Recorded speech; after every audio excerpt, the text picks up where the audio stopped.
Mən boğaz ağrısından həmişə əziyyət çəkirəm. Bəli. Doktordan xahiş edirəm ki, olma bir...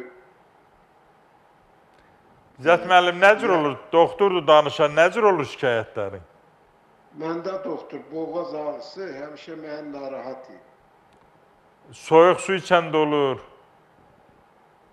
Ona görə deyirəm ki, ona bir müalicə üsulu deyəsin. Nə vaxt olur boğazda ağrı? Soyuq su içəndə olur, əsəbləşəndə olur, nə vaxt olur?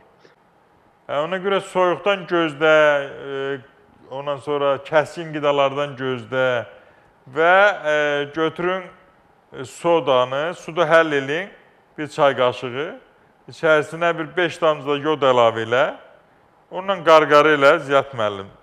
Üstündən keçsin biraz, ondan sonra 3%li Perex ilə qarqarı ilə, gündə 2-3 dəfə təkrar elə. Bir də bir çay qaşığı şəkər xəstəliyin yoxdursa, bir çay qaşığı bal, 2 saatdan bir ağzında sor.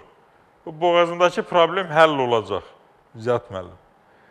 Görsən ki, yox, yenə də, ancaq yenə deyirəm, sizin dediyinizdən başa düşdüm ki, orada əsas soyuq rol oynayır, faringit var və bir də təbii ki, boğulma varsa mütləq zob qalxanvari vəzi yoxlanmalıdır. Qalxanvari vəzi yoxlananda orada göstərdiyiniz zob var, yoxsa yoxdur.